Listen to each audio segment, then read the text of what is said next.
Welcome to the horror show entertainment interview that I've been waiting for 3 years. Anyways, we're here. I'm here today with Max Hawthorne, author of the Chronos Rising series, as well as memoirs for a gym rat. Say hello. Hi, Brian. Nice to be here today. So yeah, we're just gonna dive right into the questions, and I'm sure everyone is really excited because I know you have a lot of faithful followers and fans of your books. So these questions will be orientated towards your books, um, and your interest in the creatures and the writing itself. Not mainly focusing on dinosaurs and other aquatic reptiles because I'm not that well versed in that stuff, but I know I'm well versed in books and entertainment, and we hope to entertain you as much as we can here. So, first question is, what was your drive or passion or both to become the acclaimed king of paleo fiction? Um, I think the moniker that you're referring to is actually the Prince of Paleofiction. Oh, psh. That's no, some people will be like, no, no, he's the king, and all that. But yeah, that's actually something, a moniker that a passionate reader came up with like 4 more years ago and started calling me that, and it eventually stuck. Especially, I think I started adding it on myself after it appeared in Fangoria magazine a couple of years ago, and it's very flattering, I think. But my drive, I guess you would say I have a my passion is crafting what I hope to be exciting and gripping novels in the field. My specialty obviously is marine life, of course, but paleo fiction type.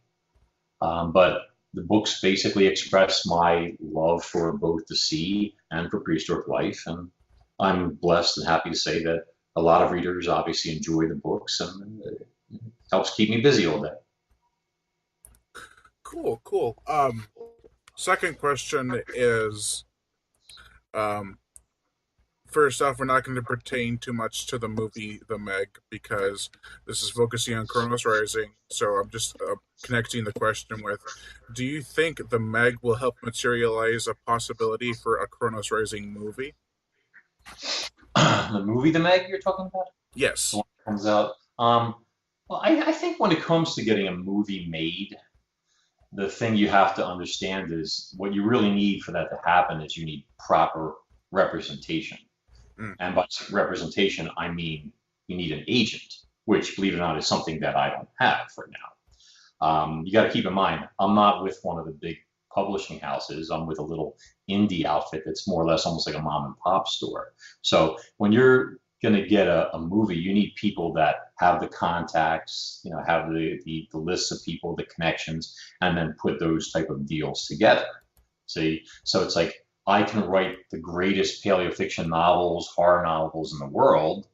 Not saying that I do, but I mean, if you don't have somebody out there that's making those calls and making those deals and having those meetings, etc., then that never happens. So, and to be perfectly frank, in terms of getting an agent, I'm very busy. To go out hunting for one would sap a lot of my time. But since we're doing the show, and I'll use a Brooklyn accent for this part. If there's an agent out there that hears the show and as the goalie owns to the job, feel free to hit me up. You know what I'm saying? Forget about it. So that being said, Yeah, a lot of studios need to have not exactly full faith in the project, but full faith in if it'll make money. And I think it would, but still, people are really focused on sharks, and I know this series does include sharks, but if it doesn't have shark in the name or something similar, people are gonna be like, Kronos, isn't that like that god that people know about? oh yeah, I've had some experience with that. But to answer your question about that movie and everything, will it help materialize the possibility? It might. I mean, if it does well, it certainly couldn't hurt. If it doesn't do well, I don't think it's going to do a lot of damage.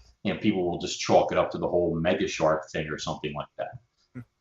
I mean, if Jurassic World 1 or 2 had fared badly, which of course would never happen, That would probably be problematic in terms of the potential of Cronus Rising or books in the series becoming a movie or several movies, etc. So, but I think there's a lot of excitement in the books, a lot of passionate readers that enjoy the novels. The books are very gripping, thank God, and a lot of suspense, a lot of excitement, a lot of new innovative ideas and set pieces and things that I bring to play. So you never know. It's quite possible that we'll see a Cronus Rising film down the road. If it does, it'll be a very exciting time. Yeah. Um, I'd be the first one online to buy a ticket if it did, because the series is. Oh, I'm sure if that was to happen, I'd see if I could get you in there as an extra. There's got to be somebody in there that's being eaten, Oh, or something. So many people have told that to me. Hey, can I be in the movie if they make it and stuff? And I'm like, well, there is a mercenary that gets chewed up and yeah, that's me, that's me. Meanwhile, the guy's talking. He's like a pencil. Oh, believe it or not, there actually is. I never do this in my books, but like you'll see sometimes like people will get to be in a novel or in a TV show or a screenplay. They'll get a mention, And many years ago, when I was first writing book one, we're talking back in like 2004 or something like that. God Oh knows. wow. But yeah, well, it sat in a drawer for 10 years, to be honest. But a friend of mine, he was a real estate developer, and he knew a screenwriter who had done that old 70s show, Three's Company. And that guy had actually, he said, put his then girlfriend was mentioned in one of the episodes. He even told me which one and whatever. I'm not going to get on details, but so when he knew I was writing my first novel, he pestered me day and night. He wanted a part in Cronus Rising.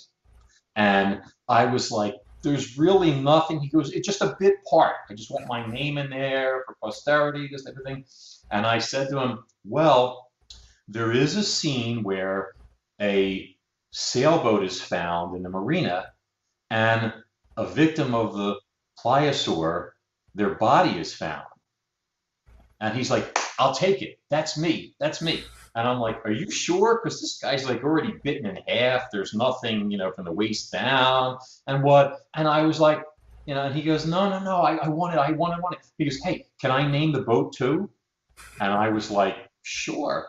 And so the name of the character in the book and the name of the boat was his former boat, the Aquaholic, is the first and only time I've ever put a real person in one of my novels. And of course, he had to sign the requisite release forms and all this stuff.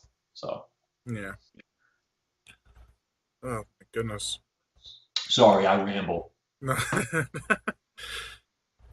So we'll move on to the third question. How long does it usually take to write the first draft of a book in the Kronos Rising series? Hmm. Well, I write pretty quickly. I would say I average about 2,000 words a day, which is what Stephen King used to do in his prime. But I write large novels like he does also. And most of my books, I would say a full length novel, we're talking 550 pages or so. I usually get that done in 5 to 6 months on an estimate. Yeah, but keeping in mind, when you say a first draft, that's that product at the 5 6 month point is pretty much finished. I mean, it's very well edited, polished, etc., and just ready for the editor. That's the final draft, let's say. So it's not like a first draft. When I write, rewrite, edit, polish, repolish, etc. And when I finish for the day, those 2,000 words or 1,800 words or 3,000 words, whatever it is, that's pretty much ready to go to print, except for possible continuity issues if they show up or punctuation errors, and which is where my amazing editor comes in, of course. So, but yeah, so 5 to 6 months. Nice. Yeah, I when I read the newest novel, I think I only noticed possibly one spelling error, but I'm not even sure because I forgot the word already. But I was like, "Is that a Really? spelling error?" I'm like, Well, you better find that and send it to me because I want to bust his chops about it. "Oh no, I Get gotta read the book again." Darn. Ah, come on, there's worse things in life. It's a good book. I enjoyed it reading it myself, believe it or not. Yeah, it was like I'll say this now that the ranking from the series that I give it would be for the three main books would be in third place part one of the Kraken series, then following part two of the Kraken series would be number two, and then Chronos Rising, the original, just has that special place for me. It's number one. That's cool. Mm. I asked my editor because I told him, people had been saying that, the Kraken Volume 2 is the best book I've done to date. I tend to agree with that. I think there was a little more in book one, the very first novel, your favorite, in terms of the overall story, the complexity, especially since it's, a totally new angle. So you're introducing everything from scratch also. So it was a little more complex, but in terms of the writing style and such, like he said, like he gave me a score of 100 on Cronus Rising, the very first book, and if he as a professor, an 85 to a 90 on Kraken One, which of course was back when I was writing injured, etc. But Kraken Two, he gave me 110. So I was very pleased with the evaluation. It's good stuff. I get taken to task. They don't take any nonsense. These people. They don't brook any errors or anything like that. If there's a problem with your writing style, your continuity, anything, you hear about it. So fortunately, I'm pretty thorough, so I don't have to hear too much. Yeah. Is there any other books you have planned that are not Chronos Rising? I know that's going to be a big series, but like in the future, do you have any other ideas you want to share on paper? Well, let me quote Hannibal Lecter. I have oodles. I mean oodles, and I won't give away anything at this Right. point, but I've got books planned from here to Judgment Day, so it's good stuff. Yeah. It comes to me in my sleep a lot of it, Brian. Yeah. I'll like lying there, sound asleep, and I keep my cell phone next to me on the nightstand there because I'll wake up in the middle of the night and I'll be dreaming about a scene from my current manuscript, or I'll be dreaming up a scene for the next book, or a totally new idea for a novel or a screenplay or whatever it might be, and I'll wake up and then I'll send myself either an email or a text message, half asleep with notes so I don't forget it because you lose those things, and then I go back to sleep. I wake up in the morning and I'm like, oh yeah, great scene. Ooh, cool idea. Oh, that's going to be a great book. Or sometimes you look and you're like, okay, I don't know what I was smoking before. I need to cut that stuff out. um.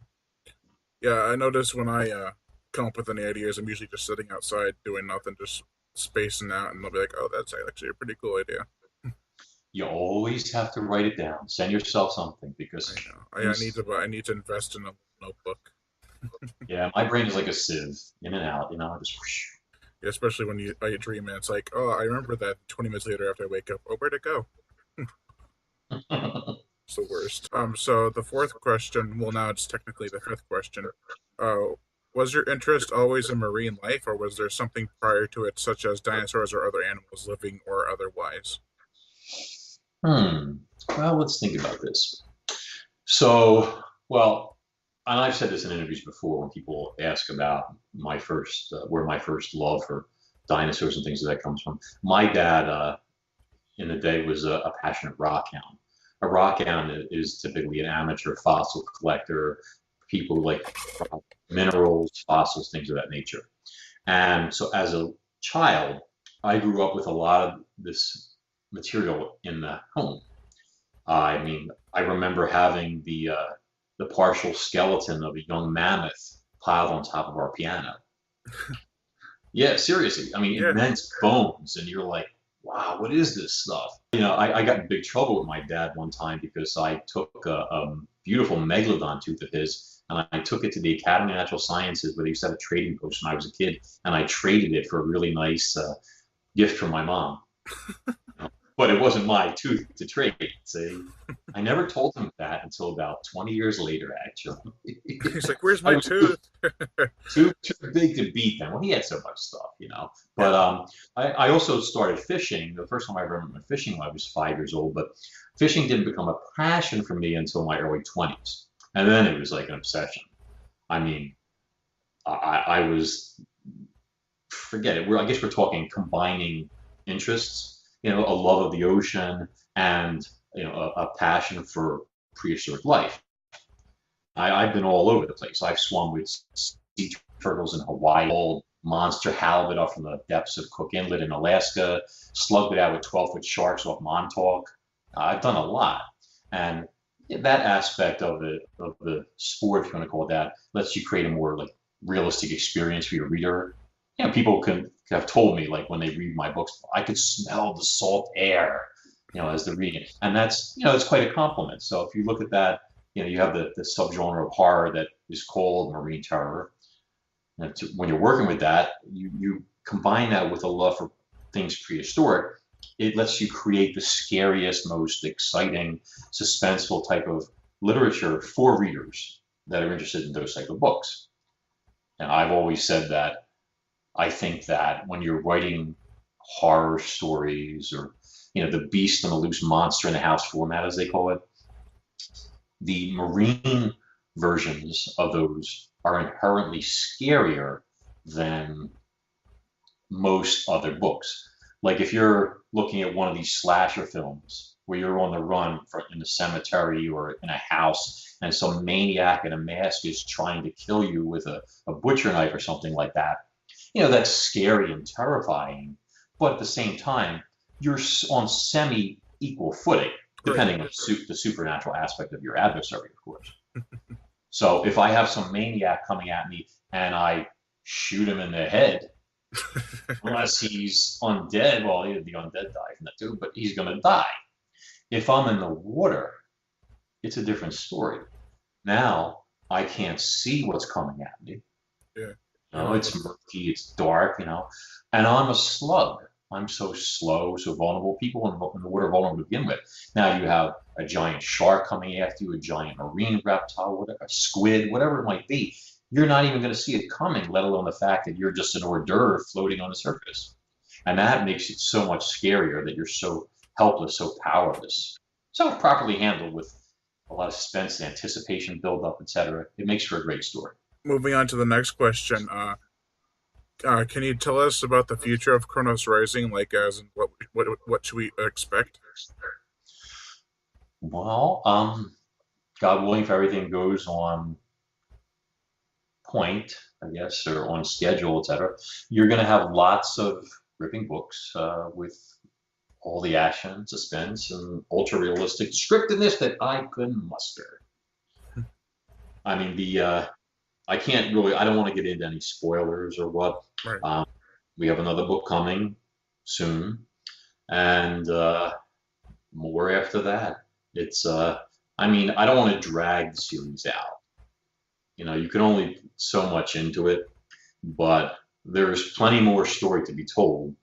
I think the key is to keep challenging yourself as a writer. Don't tell the same story and just change the characters and the venue and what. You need to add to it, and keep increasing it, keep upping the ante. Mm. Like if you look at the movie Alien, and then you look at Aliens, that's kind of like what I did between books 1 and book 2. That's like the best example to come out with sequels or a franchise storyline.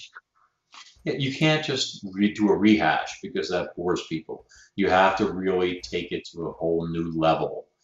And that's why I ended up creating a futuristic, and when I say futuristic, well, I'm talking 30 years down the road, but an entire world for Cronus Rising, Kraken 1 and 2. A world where you have like a TV reality show called Pliosaur Wars, where military pilots, go out and they try and blow these monsters out of the water. And that's the entertainment for people. You have a kid's cereal called Chronosaurus Crunchies, with chewy red centers, and they scream when you chew them. You see? So you do these things, you create this whole environment. It kind of creates a new sense of reality and realism for the reader, and that helps keep you interested. So that's the plan. That's what's coming. And God willing, if I can live up to expectations, we'll keep it going. Kind of like entertainment within entertainment. Yeah, you have to give the reader their money's worth. I mean, it's like anything else. If you're paying to go to the movies, if you're paying for a book, you don't want to read a book and then be like, well, that was a great waste of, $8 for Kindle or $15 or whatever you spent on it. you want to read that book and then finish it and close it and be like, man, I wish this book kept going. I wish Yep, this story continued. You know, I got to tell my friend about this book. I want to loan somebody this book. That you want to give people their money's worth. That's what you have to do, and they deserve it. People work hard for their money. They deserve the best. exactly. Is there a 2 year gap for each book coming forth, or will some full length novels possibly be released sooner? Well, see, I guess let me think about this. See, Kraken 1 was planned to be out a year after Cronus Rising, Yep. and yours truly suffered a pretty horrific back injury, courtesy of some home improvement company delivery to my house, whose name will not be mentioned, etc. But that resulted in 9 months of physical therapy, several spinal procedures, and about 4 years of sleeplessness. And you can only take so many painkillers, and you wake up in the middle of the night. Every time you turn, you wake up in agony. So that medical problem slowed things down, and it dragged out for the better part of 4 years. So no, there will be no more delays in terms of 2 year gaps or anything like that. The next book in the series I'm looking to have released by year's end, Oh, which will be nice. 6 months after the previous book. I mean, ideally, I'd like to put a full length novel. When I say full length novel, I'm talking, stuff in the 175 to 200,000 word range, 500 to 600 pages.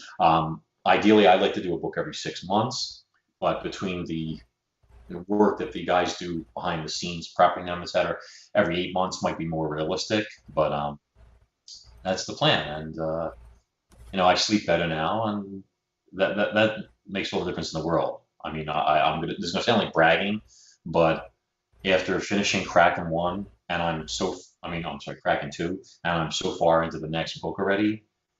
It's like you feel unstoppable. I am literally at the top of my game now, and to borrow a line from the movie, what's it called, the Devil's Advocate, I'm peaking.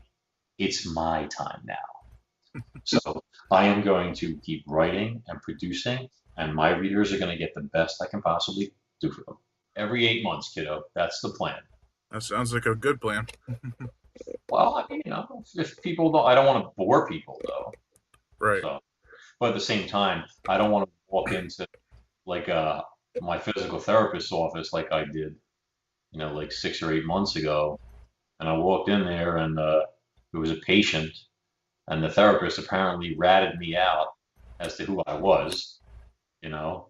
And I see this woman sitting there talking to him, and I hear her go, "Is that him?"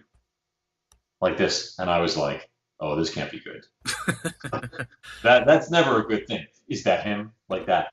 And then as soon I was like, and then she's like, "When is Cronus Rising Kraken 2 coming out?" And I'm like, hello? Do I know you? And then she was like, "You left me hanging with so many plot points and unresolved twists and turns, and I want to know what happened." Like that. And I was like, and I'm there for physical therapy, so it's kind of obvious why things were dragging out. Yeah. Yeah, so we don't want any of that. I want people happy. I want excited readers. I want passionate readers. And I want people to know Max produces great books, and we get them regularly, and boom, that's it. That's all they need. Out of the entire Chronos Rising series, and we talked about this before, which has your personal favorite scene? No spoilers if possible. Okay. Well, see, it's a very difficult question to answer because each novel has like favorite scenes, you Um, know, like two, three, something like that. But in the interest of trying to avoid spoilers, especially for the latest book, I'm going to go with what is a fan favorite from book one. And since the book's been out for over 4 years, hopefully it won't be too detrimental. But there is a scene where the monster, the Pliosaur's big reveal takes place in Harcourt Marina. This is where, well, Jake and Amara, the two protagonists of the story, are on a stage there doing a press conference and trying to convince a bunch of hostile reporters about the existence of this creature. They've got a tooth to show and all that, but they're taking a lot of heat basically. And this is all interrupted by a shark attack that takes place outside the marina. A teenage girl is attacked by a huge great white shark, like a 23-foot animal that weighs like 6,000 pounds. Jake, the sheriff, being the hero that he is, dives in to try and rescue the girl. He swims to her. She's badly bitten, but the shark, which is ravenous at this point, is not going to let him and her escape. It starts circling, it starts moving in, it's coming in for the kill, and it's just a matter of time. Jake is at the point where, well, I don't want to give out all the spoilers, but he has a plan to try and save the girl. He might cost him his life. And then all of a sudden, at the last possible moment, the shark, boom, it stops like a yard away, mouth open, mid strike. It just stops and it's just staring at him with its jaws agape. And he's like wondering, what is this thing doing? Is it playing with me? Is it playing with its food? I mean, what is going on here? And then you get this realization that something stopped the fish in mid-charge. The water starts to like bubble up. This huge shadow starts to appear behind it. The fish starts to elevate up unnaturally out of water, its head, its gills, etc. And you realize something much, much bigger has this 6,000-pound predator by the tail. And then all hell breaks loose.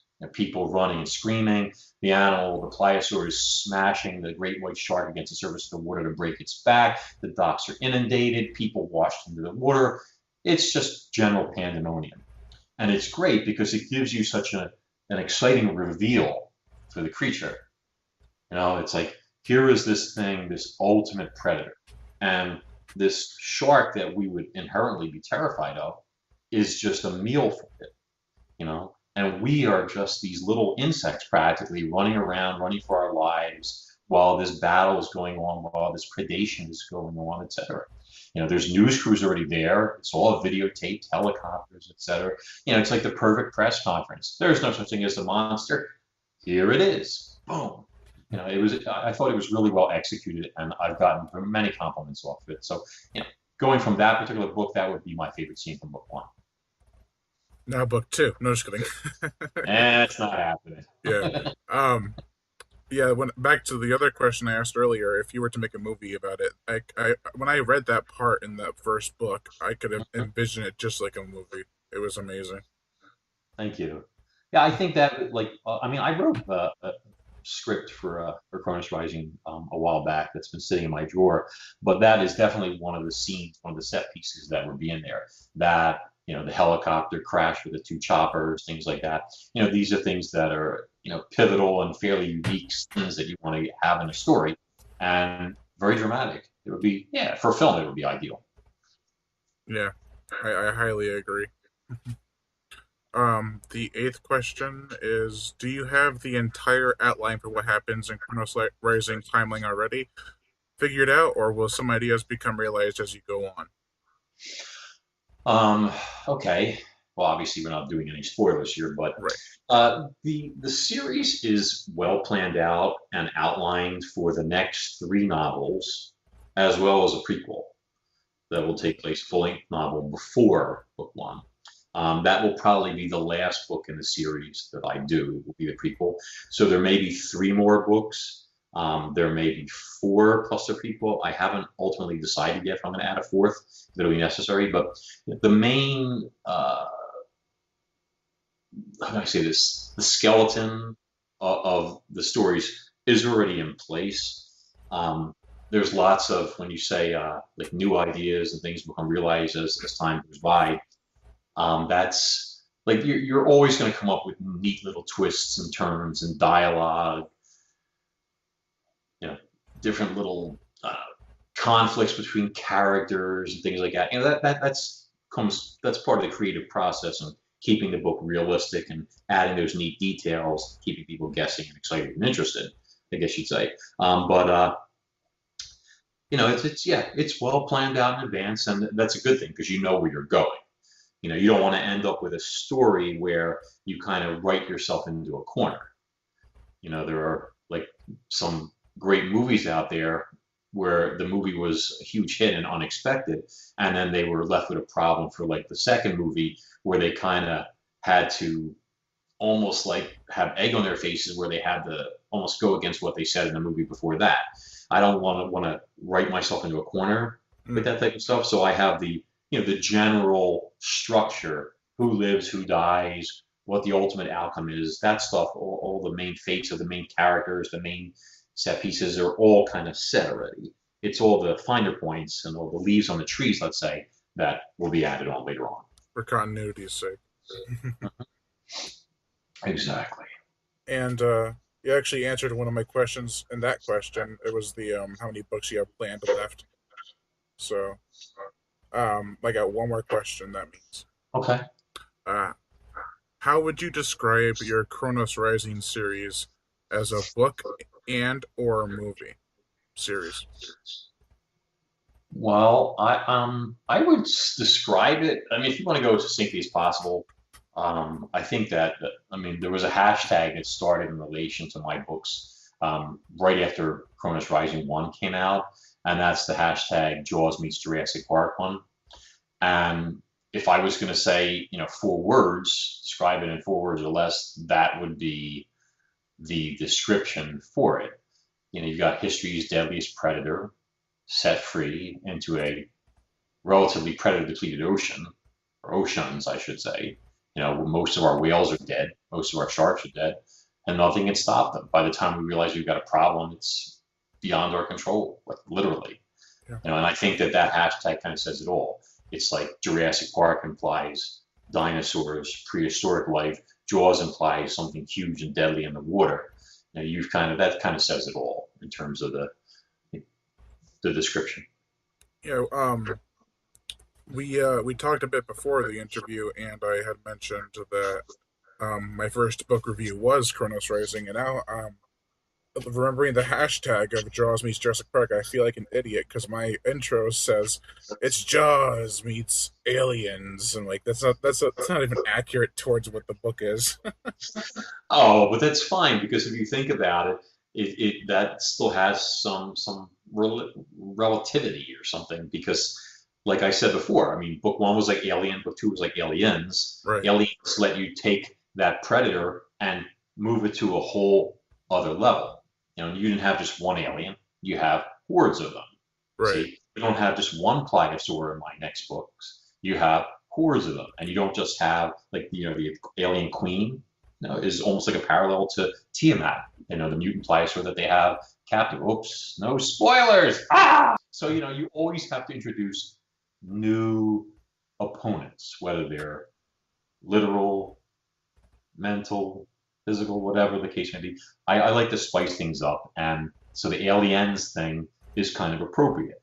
New predators, new monsters, new inventions. I mean, you read the new book. I invent my own technology. Would you say it's like Jaws meets Alien 3? Nah. Was that the one on the prison planet? Yeah. Yeah. That. I don't think I'm going to win any friends by saying this in You de- certain circles, but that was the biggest marketing mistake in the history of horror films. Practically, was the preview, the trailer for Oh, that I movie. know what you're talking about. Yeah. Yeah, the bitch is back. And That one. then Yeah, and then and they you have the made shot where everyone. it's like it's on Earth now. It was never on Earth. Yeah, but they made everyone think that somehow the queen alien had somehow survived, and it wasn't her. It wasn't that at all. You know. But it did I mean, make for sorry, no, but it's okay. it did make for a catchy tagline. I'll give them that. Yeah, but it also pissed off a lot of people. And then people, and the movie tanked because people left the theater feeling ripped off, deceived. And you can't do that. And Right. then word of mouth spreads like wildfire in a situation like that. And then it kills you. Yeah. It's not my position to criticize maybe with stuff like that, but I personally saw that movie in the theater and I felt violated when I left. And not in a good way when I say violated, okay? Yeah, going back to like Jurassic World, if you have seen the numbers for the sequel to Jurassic World Fallen Kingdom, you'll notice it's a lot less money made than the first one. And I think that has a lot to do with word of mouth because that's gotten some from critics and stuff. Oh, the second Jurassic World movie did hasn't done as well as the first. No, it's about I think 600,000 off of the first, which it doesn't seem like a lot, but it really is for a big budget movie. Off, $600,000. yeah, from the I think the first Jurassic World made about 1.8 billion, and then this one made like 1.2 or 1.3 billion. Hmm. I don't know. I mean, either way, I thought they were great Yeah, movies. me too. Just really worth the entertainment. I took my dad to see it, and yeah, it was. I mean, I think the only, and I'm digressing here because it's not like my area to be criticizing movies and stuff or acting like a film critic, but as a writer, as a storyteller, I'm going to come out and say that I saw a lot of people talking about the new Jurassic World movie, and a lot of the criticism was the lack of lack of intimidation factor or something for the Indoraptor. Is that what it was called? The Indoraptor, Yeah, right? yeah. Yeah. It wasn't as big as the um, Dominus Rex. yes, thank you, Indominus Rex, etc. So it wasn't as scary. I thought that it was a neat trick, great technique to have it in a house, in a mansion, where the size was magnified by the proximity, by the holes and things of that nature. I mean, my personally, as a storyteller, and again, it's not my place to criticize the writers for an incredible movie like that. Okay, if I had had a hand in it at all, the only thing that I would have done, which I think people would have liked and also wanted to burn me at the stake, is I would have had it a situation where the Tyrannosaurus in the end was involved with sort of inadvertently saving people's lives where there wasn't one Indoraptor. It turned out to be like five or six of them. You thought there was one.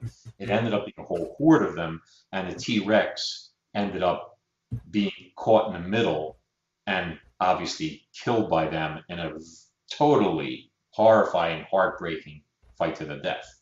Of course, that would have infuriated all the Rex fans out there that were happy that the dinosaur survived, etc. But it would have made for a much more dramatic ending, if you think about it. Yeah, In another my opinion.